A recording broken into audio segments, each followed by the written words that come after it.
नमस्कार दोस्तों, आप सभी का स्वागत है आपके अपने YouTube चैनल मैथ्स वर्ल्ड पर। दोस्तों, आज के इस वीडियो में हम लोग बात करेंगे जो अभी बिहार बोर्ड का एग्जाम चल रहा है 10th का, तो उसमें जो साइंस का पेपर हुआ है द्वितीय सिटिंग में यानी कि द्वितीय पाली में, उसका आज हम लोग आंसर देखेंगे। आंसर की आज मैं आपको बताऊंगा। और दोस्तों, आप देख रहे हैं कि यह जे सेट का है, सेट कोड इसका जे है, तो कोई भी सेट हो क्वेश्चन तो सेम रहता है, ठीक है। तो इस क्वेश्चन को आंसर को आप लोग देख करके अपना कितना स्कोर आ रहा है आपका, वो आप लोग अपना स्कोर देख सकते हैं, ठीक है। और ये दोस्तों 100% करेक्ट आंसर मैं बताने वाला हूं। तो चलिए बिना कोई समय को गवाए स्टार्ट करते हैं आज का वीडियो। और दोस्तों, अगर वीडियो अच्छा लगे तो चैनल को जरूर सब्सक्राइब कर लीजिए, ठीक है। दोस्तों चलिए आगे बढ़ते हैं। तो आज का फर्स्ट क्वेश्चन जो है वो कह रहा है कि निम्नलिखित में से कौन प्राकृतिक सूचक है। तो निम्नलिखित में से कौन प्राकृतिक सूचक है, तो इसका आंसर हो जाएगा ए नंबर, यानी कि हल्दी। तो हल्दी क्या है? प्राकृतिक सूचक है, ठीक है।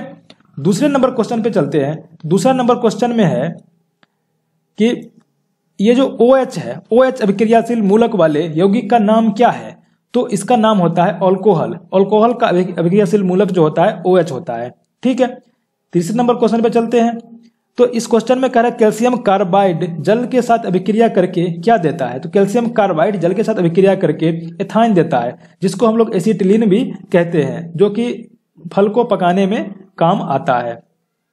चौथे नंबर क्वेश्चन में कह रहा है कि ओजोन के एक अणु में ऑक्सीजन के परमाणुओं की संख्या कितनी होती है?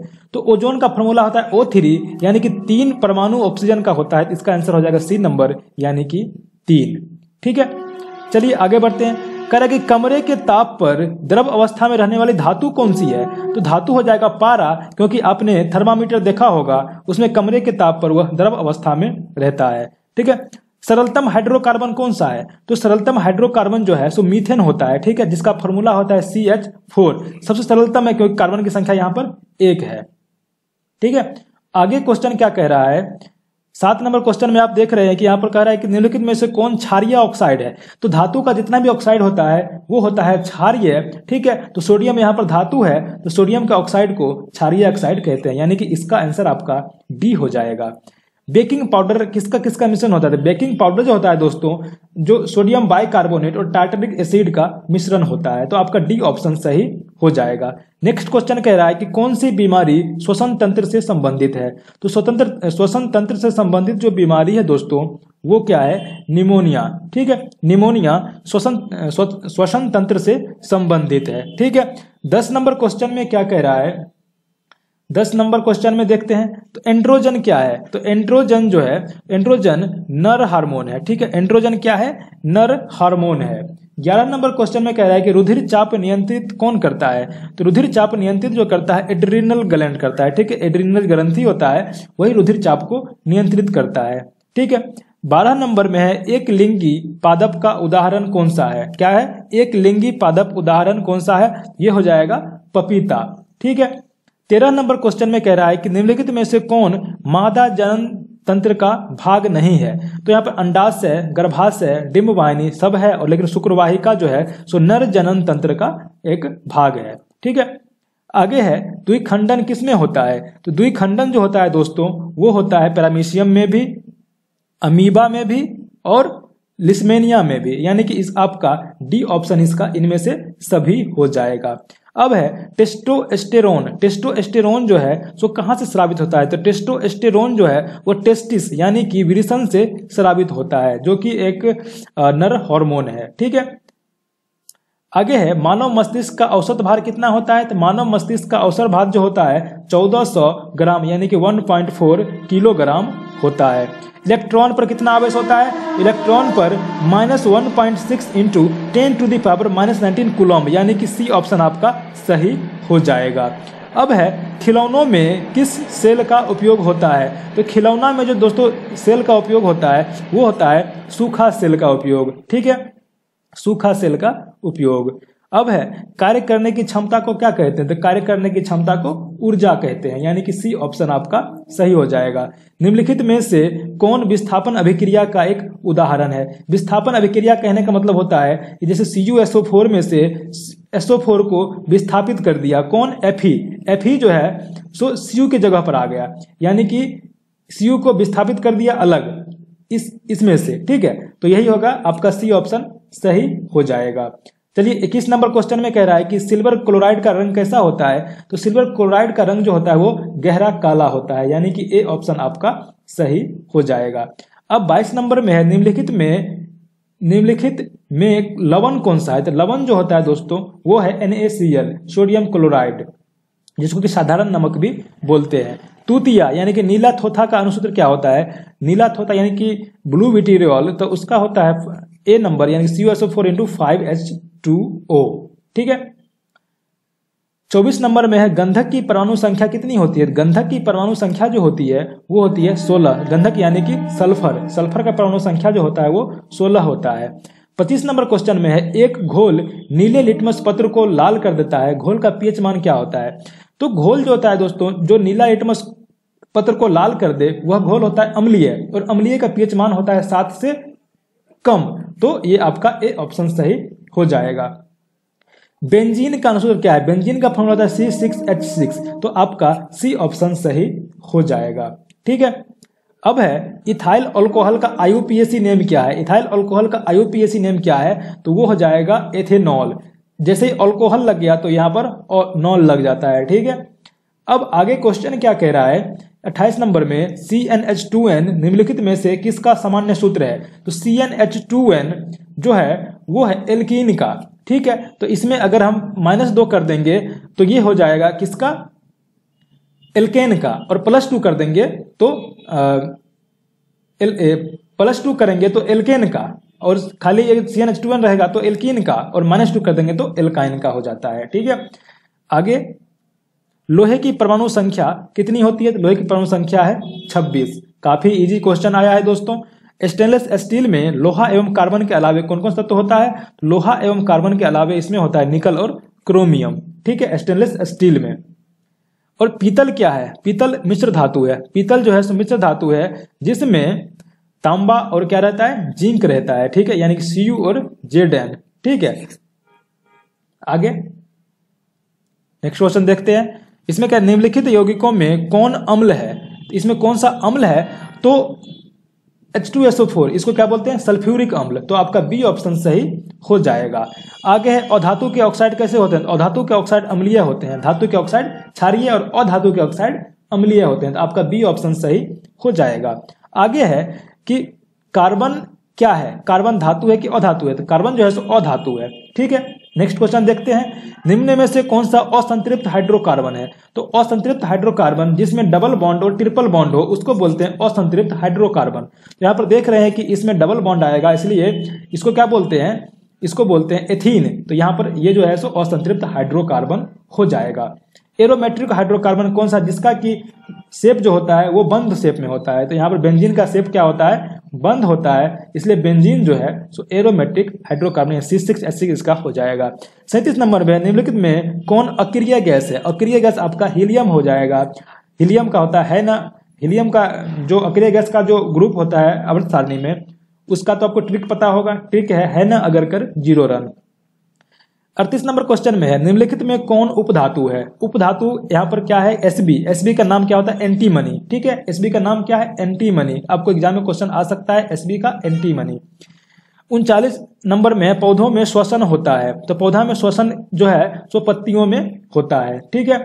आगे है निम्न में स्वपोषी कौन है, स्वपोषी हरे पौधे, स्वपोषी कहने का मतलब होता है कि जो अपना पोषण खुद करता है, किसी दूसरे पर डिपेंड नहीं रहता है, ठीक है। 41 नंबर क्वेश्चन में क्या कह रहा है कि इलेक्ट्रिक हीटर की कुंडली जो है सो किस पदार्थ की बनी होती है, तो इलेक्ट्रिक हीटर की कुंडली जो होती है वो नाइक्रोम की बनी होती है, ठीक है। 1 यूनिट विद्युत ऊर्जा का मान कितना होता है, तो 3.6 × 10⁶ जूल के बराबर होती है। किलोवाट बट्टा घंटा, किलोवाट बट्टा घंटा जो है सो ऊर्जा की इकाई है, ठीक है, आपका ए ऑप्शन सही हो जाएगा। चलिए आगे देखते हैं। 44 नंबर क्वेश्चन में है विद्युत फ्यूज विद्युत धारा किस सिद्धांत पर कार्य करता है, तो विद्युत फ्यूज जो है सो विद्युत धारा ज्यादा होने पर गर्म हो जाता है, इसलिए यह जो है उष्मीय प्रभाव पर काम करता है। विद्युत फ्यूज जो है सो पिघल जाता है जब विद्युत धारा बहुत ज्यादा हो जाती है, यानी कि वह उसकी ऊष्मा बढ़ जाती है। 45 नंबर क्वेश्चन में है वोल्ट मीटर को विद्युत परिपथ में किस क्रम में जोड़ा जाता है। तो वोल्ट मीटर को विद्युत परिपथ में समांतर क्रम में जोड़ा जाता है और ए मीटर को श्रेणी क्रम में जोड़ा जाता है। तो विद्युत परिपथ में दो बिंदुओं के विभवांतर मापने के लिए किस यंत्र का प्रयोग करते हैं। तो विभवांतर मापने के लिए हम लोग वोल्ट मीटर का प्रयोग करते हैं। चलिए आगे देखते हैं जल विद्युत संयंत्र किस ऊर्जा को विद्युत ऊर्जा में बदलती है। तो जल विद्युत संयंत्र जो है सो जल जिसमें स्थिति ऊर्जा होती है तो उसी स्थिति ऊर्जा को वह विद्युत ऊर्जा में बदल देती है। 48 नंबर क्वेश्चन है विद्युत बल्ब में कौन सी गैस भरी रहती है। तो विद्युत बल्ब में जो है निष्क्रिय गैस भरी रहती है, खास करके इसमें आर्गन भरा जाता है। 49 नंबर में निम्न में से कौन सा पदार्थ लेंस के लिए प्रयुक्त नहीं किया जा सकता है। तो लेंस के लिए जल का भी प्रयोग कर सकते हैं, लेंस के लिए कांच का प्रयोग कर सकते हैं, लेकिन लेंस के लिए हम लोग पीतल का प्रयोग नहीं कर सकते हैं।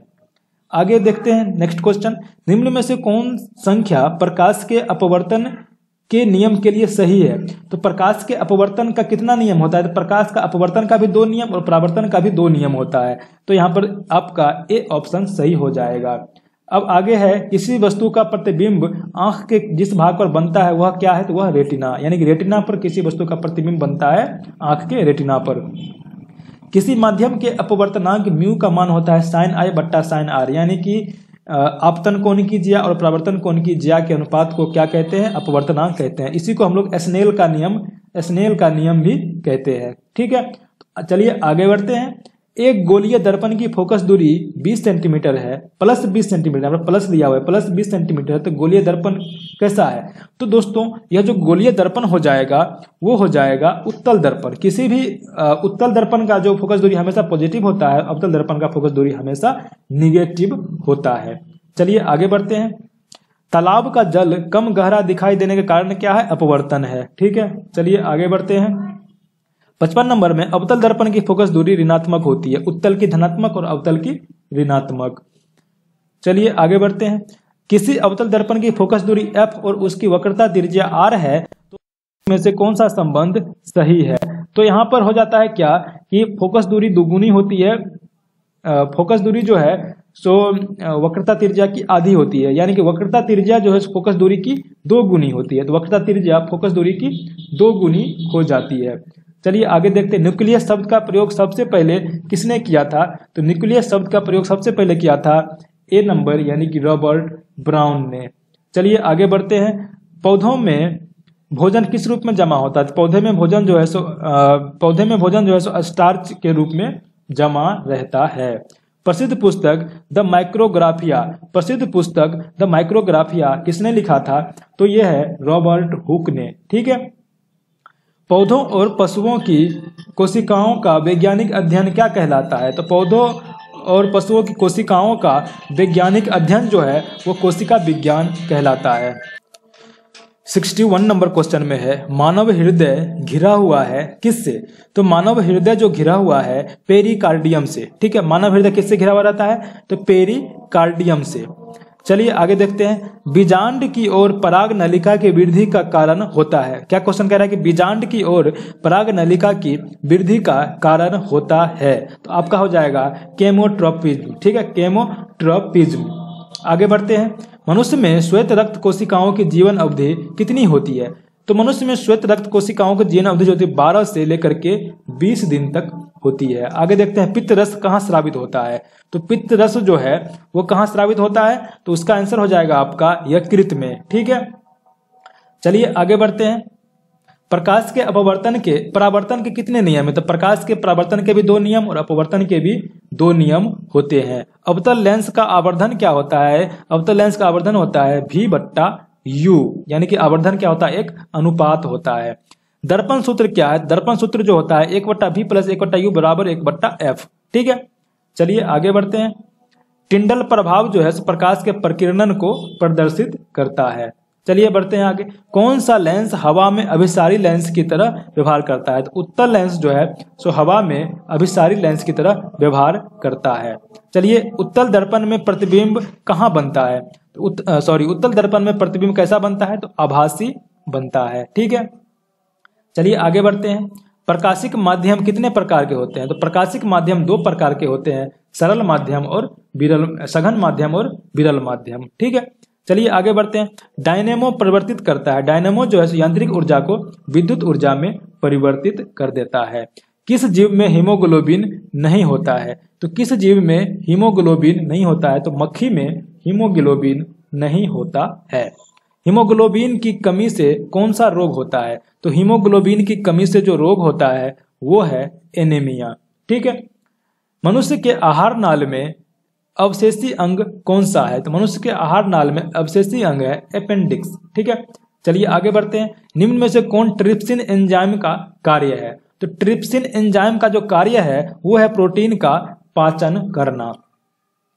आगे बढ़ते हैं। मुख गुहा में आहार का कौन सा भाग पाचन होता है? मुख गुहा में जो है जो आहार का जो है जो कार्बोहाइड्रेट का पाचन मुख गुहा में होता है। ऑक्सीजन का वाहक कौन सा है? ऑक्सीजन का वाहक जो होता है वो आरबीसी यानी कि रेड ब्लड कॉर्पस्कल। ठीक है, चलिए आगे बढ़ते हैं। रक्त में शर्करा का स्तर नियंत्रित कौन करता है? तो इंसुलिन करता है। तो इंसुलिन की कमी हो जाने पर मधुमेह की बीमारी हो जाती है। ठीक है, तो मानव शरीर में सबसे लंबी कोशिका कौन सी होती है? मानव शरीर में सबसे लंबी कोशिका तंत्रिका कोशिका है। तो दोस्तों यहाँ पर 80 का 80 क्वेश्चन आपको मैंने बताया, जो कि 100% सही बताया है मैंने। ठीक है दोस्तों, अगर आज का वीडियो आपको अच्छा लगा है और चाहते हैं कि आपको डेली का ऐसा ही वीडियो दोनों पालियों का मिलता रहे तो आप लोग हमारे चैनल जरूर सब्सक्राइब कर लीजिए। ठीक है, चलिए फिर मिलते हैं कल नए वीडियो में। जय हिंद, जय भारत।